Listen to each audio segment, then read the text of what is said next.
Welcome, dear students. Welcome back to this series of lessons. And up to now, we have covered the whole text, whole chapter of this letter to God. आप सभी का स्वागत है। अब तक हम इस पाठ में लेटर टू गॉड हम पूरा कर चुके हैं। हमने सारी व्याख्या देख ली है और ये वर्ड मीनिंग हमने शुरू में देख ली है और इसका जो यूसेज वगैरह है वो भी हम देख चुके हैं। So we have covered almost everything related with this chapter, and I hope you have enjoyed it. In my previous parts of the YouTube lessons, you can find the detailed explanation of a letter to God.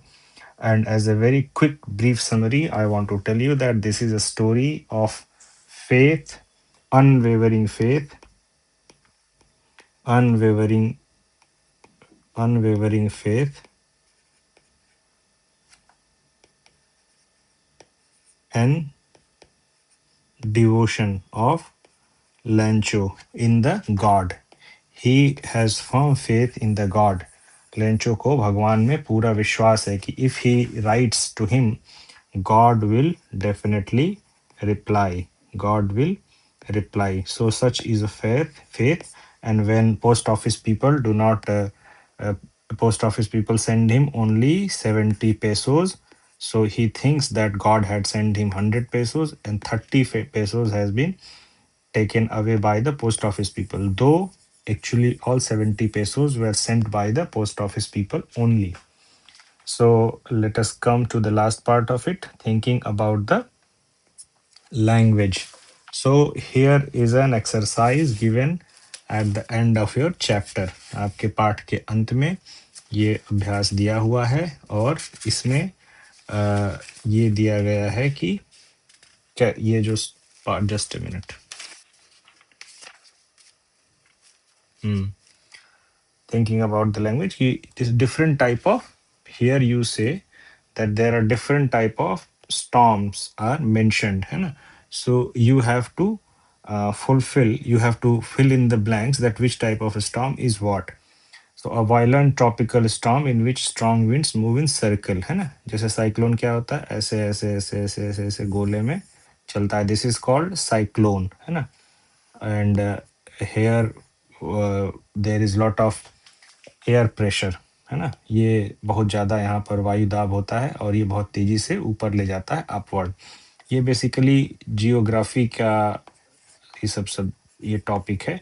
Geography में अगर आप पढ़ते हैं आगे तो ये सारे technical terms हैं. These are different types of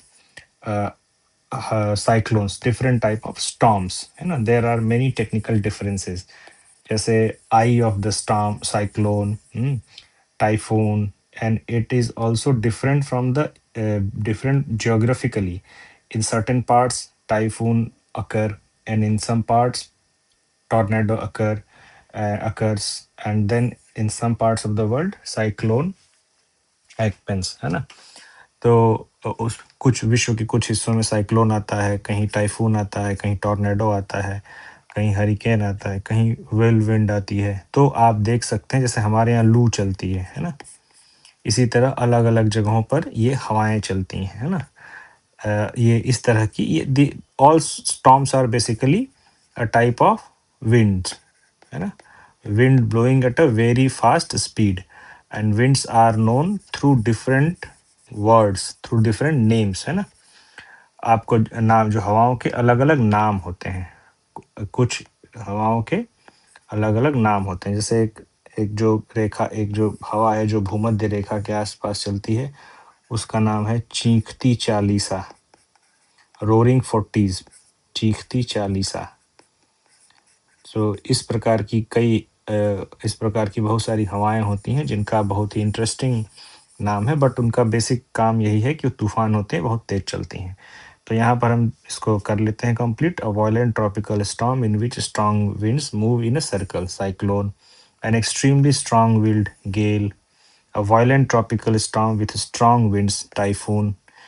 A violent storm whose center is a cloud in shape of a funnel. funnel मतलब ऐसा टनल जैसा, एक नली. टॉर्नेडो.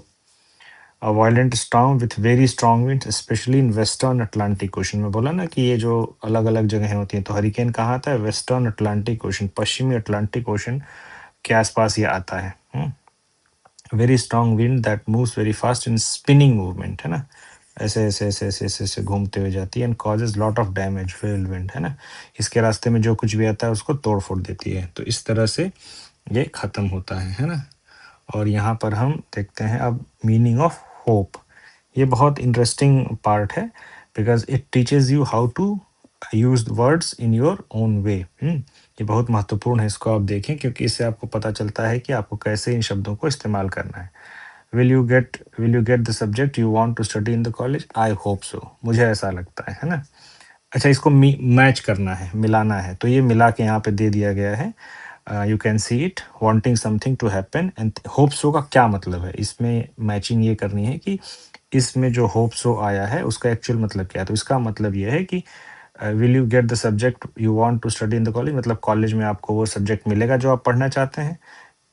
तो वो बोलता है कि कोई बोलता है कि yes I hope so. What does it mean? Wanting something to happen, कुछ हो जाए ऐसा चाहते हैं, and thinking it it is quite possible, it is quite possible, और ऐसा सोचना कि ये संभव है ना? तो I hope you don't mind my saying this, मेरा यह कहना आप माइंड नहीं करेंगे, मतलब आप इसको बुरा नहीं मानेंगे। I hope you don't mind मतलब आप बुरा नहीं मानेंगे saying this, but I don't like the way you are arguing, but लेकिन मुझे पसंद नहीं है जिस तरह से आप तर्क वितर्क कर रहे हैं। आर्गुइंग मतलब तर्क वितर्क करना, है ना? ये आर्गुइंग। तो इसका मतलब ये है कि showing concern that that that what you से शुड नॉट ऑफेंड और डिस्टर्ब द अदर पर्सन, है ना? मतलब जो आप कह रहे हैं उसको ठीक से कहिए, कोई सामने वाला जो है उसमें बुरा ना मान जाए। हम्म, सामने वाला उसको बुरा ना मान जाए। ठीक है। Now third statement, discovery will give new hope to HIV AIDS sufferers, जो ये खोज है इससे HIV एड्स वालों को नई आशा मिलेगी। A feeling that something good will happen, है ना? यहाँ होप का क्या मतलब है? ठीक है, इसका मतलब यह है कि एक उनको नया जीवन जीने की उनको आशा मिलेगी। हम्म, ऐसा यहाँ पर उसका मानना है। वी आर होपिंग, अगेन यहाँ होपिंग, क्या होप कर रहे हैं? अगेंस्ट द होप, हम ये आशा के खिलाफ ही होप कर रहे हैं, होप के खिलाफ होप कर रहे हैं। दैट जजेस would not notice our mistakes, मतलब इनका कहना है कि लगभग असंभव है। लेकिन फिर भी हम आशा कर रहे हैं। Wishing for something to happen although it is very unlikely, unlikely मतलब असंभव, असंभव,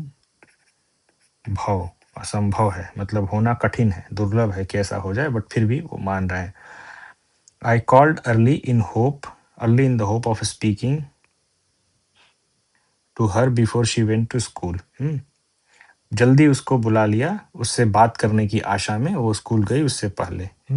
thinking that this would happen, it may और मे नॉट हैपन, मतलब उसको लगा कि पता नहीं बात से कुछ होगा कि नहीं होगा, इसलिए उसने उसको बुला लिया जल्दी। So in this way we have covered the 5 sentences. There is one more sentence, है ना? Just when everybody had given up hope, आशा त्याग दी थी। आशा त्याग देना, त्याग देना, है ना? आशा त्याग देना। द फिशरमैन, मछुआरा, came back 7 days after the cyclone, मतलब कोई मछुआरा नदी में खो गया था, वो 7 दिनों बाद जो है वापस आया। ठीक है, तो इसको कहते हैं कि गिवन अप होप। और यहाँ पर मैं देख रहा हूँ कि क्वेश्चन आंसर इसमें छूट गया है, इसको मैं अलग से कर दूंगा। तो ये रहा। अब अगली एक्सरसाइज आती है रिलेटिव क्लॉजेस। रिलेटिव क्लॉजेस ये है, join the sentences using who, whom, whose, which as suggested, है ना? इनको आपको जोड़ना है और कौन, किसे, कहाँ, किसको, कौन, किसको, किसका, किसका, विच, ये होता है इनएनिमेट ऑब्जेक्ट, निर्जीव वस्तु के लिए इसका उपयोग किया जाता है। तो sentence, I often go to Mumbai, Mumbai is the commercial capital of India. अब इसको एक सेंटेंस में आपको बनाना है यूजिंग विच, है ना। तो इसको सिंथेसिस भी बोलते हैं। पहले ये जो चीज़ है ये 12th क्लास के एग्ज़ाम में आती थी सिंथेसिस नाम से। तो I often go to Mumbai which is the commercial capital of India. मैं मुंबई जाता हूँ जो कि भारत की वाणिज्यिक कैपिटल है, यानी राजधानी है। Sentence, my mother is going to host a TV show on cooking. मेरी माँ टीवी शो पर एक कुकिंग खाना बनाने का शो करने जा रही है। She कुक्स very well. यहाँ हु यूज करना है, माई मदर। अब यहाँ देखिए ये हु जो है यहाँ आ गया मदर के बाद। Who cooks very well is going to host a TV show on cooking. Who mother के बाद यहाँ। While teaching you I am using this technique already to get the meaning from the lines. जब मैं पढ़ा रहा हूँ तो मैं आपको ये इन सारे शब्दों का इस्तेमाल, इस टेक्निक का इस्तेमाल करके अर्थ निकालना सिखा रहा हूँ। हु मतलब मदर। तो यहाँ पे हमें पता चलता है कि एक रिलेटिव क्लॉज इसको कहा जाता है, इस स्ट्रक्चर को रिलेटिव क्लॉज कहा जाता है। Sentence, the sports persons are going to meet the president, their performance has been excellent, है ना। अब देयर और हुज समझ गए। स्पोर्ट्स पर्सन्स whose performance, किसकी, sports person, have been excellent, are going to meet president, simple है। Lencho prayed to god, sees in his eyes see into our minds, whose, है ना। Lencho prayed to god whose eyes see into our mind, whose मतलब भगवान, है ना, जिसकी आंखें हमारी आंखों में, हमारे मन में झांक लेती हैं। Sentence, this man cheated me, cheated on me होता है। This man cheated on me, I trusted him. This man whom I trusted cheated on me, ठीक है। तो इस तरह से सिंथेसिस होती है।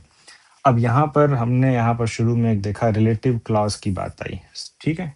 So let us see what is clause, है ना। थोड़ा सा ये additional information just for your use, some additional information और clauses. What is clause, clause क्या होता है। Clause is a group of word that contains a subject, who और what is sentence is about and verb, मतलब simply उसमें एक subject होता है और एक वर्ब होती है, तभी उसको क्लॉज कहा जाएगा, ठीक है। Example, she smiled, this is a complete sentence में, this is a complete clause, subject verb. तो and a sentence can be a clause but only a clause cannot necessarily be sentence। क्यों कि जैसे she eight, अब ये sentence तो है, clause तो है, लेकिन ये फुल सेंटेंस नहीं, क्योंकि उसने खाया, इससे कोई खास अर्थ पता नहीं चल रहा, पता चल रहा है उसने खाया, क्या खाया अपने आप में इसका कोई मतलब नहीं है। तो इस तरह से हम कह सकते हैं कि a clause is often a sentence, है ना, but a clause is not essentially a sentence। खैर वो एक अलग बात है। यहाँ पर हम ये देख लेते हैं, clause is a group of word which contains a subject and a verb। Example, अब there are basically two types of clauses। Every clause falls into one of these two main categories: independent clause, main clause। it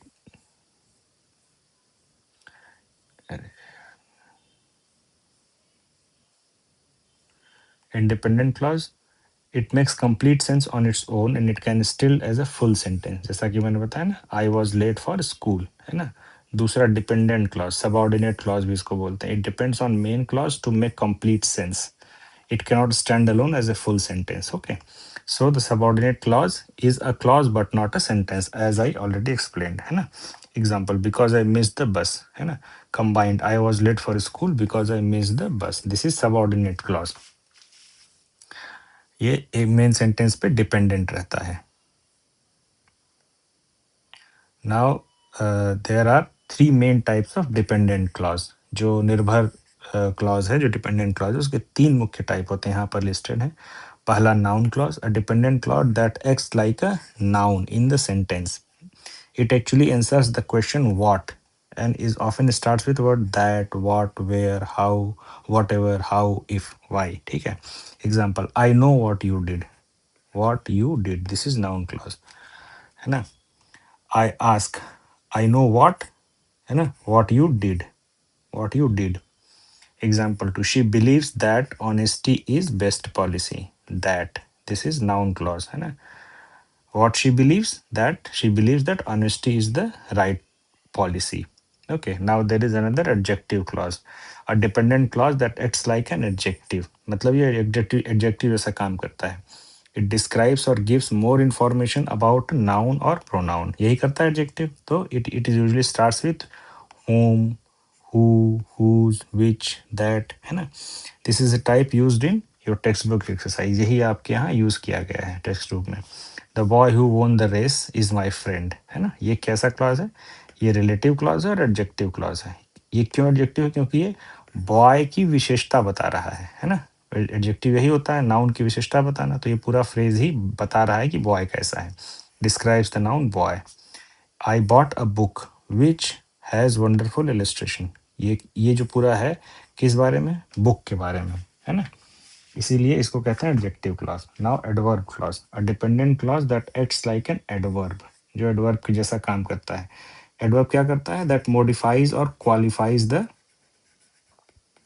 verb. वही adverb है. तो ये modifies और qualifies a verb. Adjective और another adverb, है ना, another adverb भी.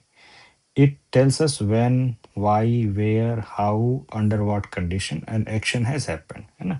It usually begins with conjunctions like become, because, although, if, when, where, since, after, before. Time, when. We will leave when the rain stops. जब बरसात रुक जाए तब हम जाएंगे, है ना. तो ये कैसे एडवर्ब को कैसे लीव को ये डिफाइन करता है. ये क्रिया कब होगी, जब ये चीज हो जाए. Reason, Rahul stayed home. क्यों रुक गया घर पे, बिकॉज ही वॉज सिक, वो बीमार था. Condition, under what condition, you will pass the exam if you study hard. मतलब पास कब होगा, वर्ब है ये कब कैसे होगी, अगर ये करें, है ना, तभी एडवर्ब है. और इसलिए इस तरह से इसको डिफाइन हम करते हैं. ठीक है.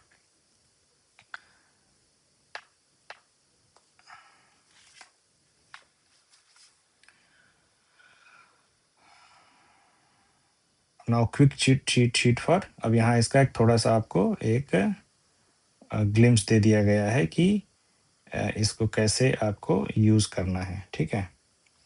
ये एक शीट बना दी गई है, इसमें कुछ प्रॉब्लम आ रही है. नाउन क्लॉज, है ना, एक चार्ट बना के दे दिया. एक्ट एज नाउन, व्हाट की क्वेश्चन क्या आंसर होता है, दैट, और कैसे शुरू होता है, ऐसे. Adjective clause describes a noun and which one what, ये यहाँ पर बताए. जो अभी हमने पढ़ा उसको एक टेबल के रूप में, इसको बंद करके मैं फिर से शुरू करता हूँ, क्योंकि ये माल फंक्शन कर रहा है, ये ठीक से काम नहीं कर रहा है. My tab is malfunctioning, that is why I should restart it, है ना. Start,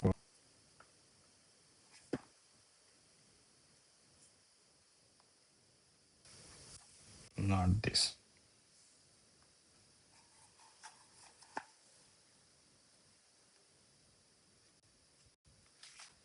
Yes. So we are back on this PDF again. So here we were. Okay.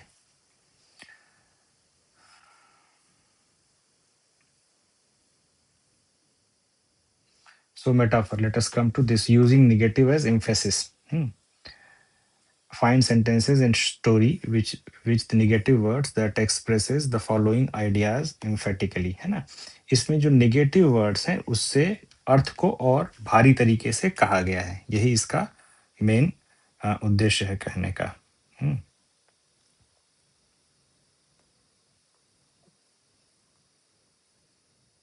The trees lost all their leaves, है ना. इसको कैसे कहा जाएगा, not a leaf remained on the tree. एक भी पत्ता नहीं बचा. Letter was address to the God himself. ये चैप्टर में कैसा है, it was nothing less than a letter to God. The postman saw this address for first time in his career. पहली बार पोस्टमैन ने ये देखा, है ना. इसको कैसे लिखा है, never in his career as a postman had he known that address, है ना. तो इसको आप और भी तरीके से यूज कर सकते हैं, जैसे कि मैंने बहुत टेस्टी आम खाया, ऐसा मैंने जिंदगी में पहले कभी नहीं खाया था, ऐसे कह सकते हैं. हिंदी में इसका एग्जाम्पल है ना. मैंने आम खाया, बहुत टेस्टी था. उसको अगर इस निगेटिव वे में कहें तो इतना स्वादिष्ट आम मैंने कभी नहीं खाया था, ऐसा. Metaphor, complete the table by finding metaphors from the story by identifying the qualities compared. अब इसमें मेटाफर मतलब रूपक होता है। क्लाउड, क्लाउड को कैसे बोला गया है चैप्टर में? ह्यूज माउंटेन ऑफ क्लाउड्स, है ना, massive size bulk of mountains. Rain drops, new coin बोला गया है रेन ड्रॉप को, 10 cent pieces, the financial value. Rain क्यों बोला गया है? क्योंकि जो पैसे, जो फाइनेंशियल वैल्यू लाता है रेन, इसलिए उसको न्यू कॉइन बोला गया है। Hail stones, new silver coins, frozen pearls, the bright shiny round appearance, इसलिए इसको हेल स्टोन्स बोला गया है। Locust, a plague of locust, है ना, एन एपिडेमिक। प्लेग क्या है? लोकस्ट क्या है? टिड्डी क्या है? एक बीमारी जैसे हैं, इसलिए उनको बोला गया एक disease. And ox of a man, ballot आदमी या बैल जैसा आदमी। क्यों? इमेंस फिजिकल स्ट्रेंथ, है ना। तो इस तरह से आप इसको समझिए। अब ये पार्ट खत्म होता है and we have done it. और इसमें मैं क्वेश्चन आंसर मिस हो गया है, I will include this in the PDF and upload it. So I hope you have enjoyed it. And here we finish this chapter, and now we will begin the next chapter, that is about a long walk to freedom. So thank you for today.